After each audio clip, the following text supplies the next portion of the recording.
Lestari is proud to live in Bengkala, a small and distinct village situated in the jungle of northern Bali in Indonesia. The English translation of Bengkala is a place for someone to hide. Deafness has been rampant in this town for the better part of the last 8 generations. Most of the families have a deaf or mute member. Lestari's friends love Bengkala too.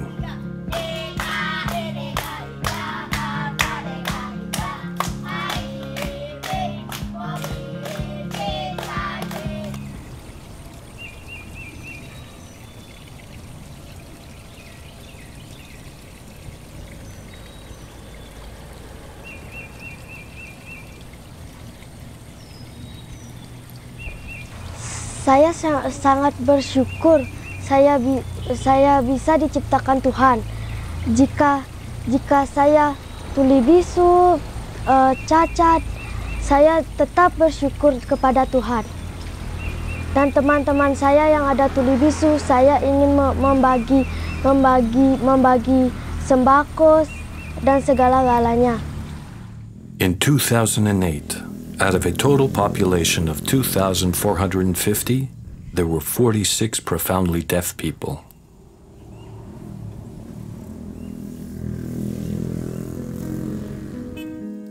Today, the numbers are almost double. The villagers used to believe that deafness is a result of a curse. The people, there's like family, big family, and then have two policy, want to keep one place, and then one group want to move. That story, that legend is talking about this. Oh, come. Why you don't move to east, don't move to east. But still that group just walking like that, and then not watching left or right. And then in the moment, one group like, oh, if you in the future have family, I hope you cannot speak and not hear. The prejudices that existed have been removed after experts concluded it was due to a recessive gene called DFNB3, common among the local inhabitants. The key bridge between the hearing and the deaf was a unique language, independent of any international or Indonesian sign language, known as kata kolok, or the deaf's talk. Kata kolok is very good for communication, interaction, deaf and hearing together. Mean deaf and hearing in my village discrimination, nothing discrimination. In 1994, there were up to 600,000 children in Indonesia who were either deaf or significantly hearing impaired.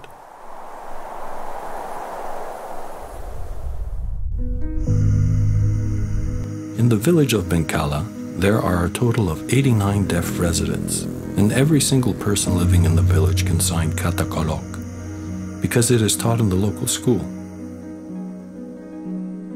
Deaf students learn alongside other students, and the teachers alternate between speaking and sign language at the same time.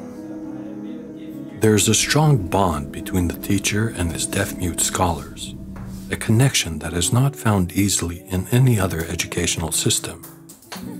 For Mr. Rasunu, though this was just a rehearsal, opened up to us about the current state of affairs in his native home.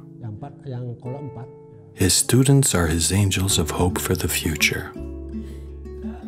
Saya selaku kepala sekolah merasa bangga bahwa siswa-siswa yang lebih bisu bisa kami tampung di sini, diterima di sekolah di negeri Bengkala. Saya selaku kepala sekolah merasa bangga, merasa senang begitu melihat siswa-siswa yang kolok, antusias untuk belajar. Kami rasa ya bersedih lah gitu. Artinya siswa-siswa yang tuli bisu ini bisa bersekolah, siswa-siswa kami ini. Ini namanya lestari, ini namanya asih. Kami merasa bangga loh dengan siswa yang tuli bisu ini, semangat untuk belajar gitu, untuk menjadi orang-orang cerdas bangsa Indonesia. Ya, oke. Unfortunately, only 5 deaf villagers in Bengkala are able to communicate with the outside world. The rest of them have trouble buying or selling goods at the local market. They usually work in the rice fields or become poor farmers who grow crops such as bananas, mangoes, coconuts, and guava. Some raise livestock such as pigs, cows, and chickens. The most fortunate work in urban construction or making handicrafts for tourists. The teaching approach is relatively unique in Indonesia, where the disabled often suffer harsh discrimination. In the Subentar family, silence fell upon deafness and gave birth to complexity.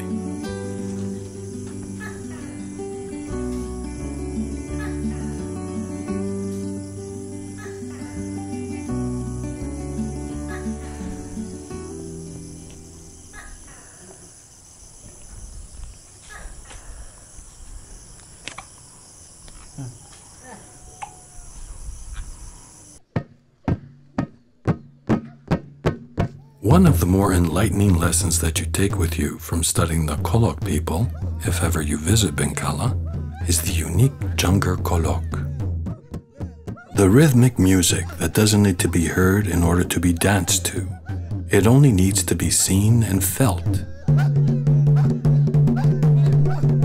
3 times a month, 16 deaf-mute dancers, who vary in age between 16 to 72, come together and perform according to seismic cues from the drummer, either at the local university, a modern exhibition hall in Bali, or somewhere open and close to nature.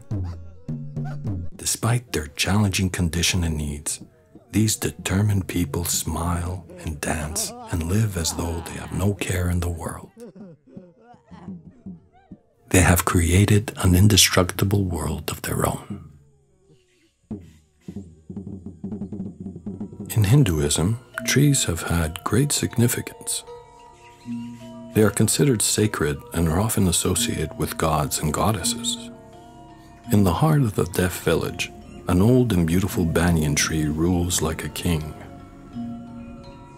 The temple priest believes it has the ability to grow and survive for centuries because it is God's shelter for his devotees. People might consider Bengkala to be ancient and backwards in many ways because of its low socio-economic status. But these proud people are way ahead in more progressive aspects, such as human rights, social interaction, and community mindfulness. Our chaotic world has a lot to learn from this tiny village of northern Bali. Do you ever hope that one day in the near future, the deaf and hard of hearing may finally be fully integrated into the hearing world? Would you support the idea of your children learning sign language in order to help those less able to become an equal part of our mainstream society? Underneath the stars, just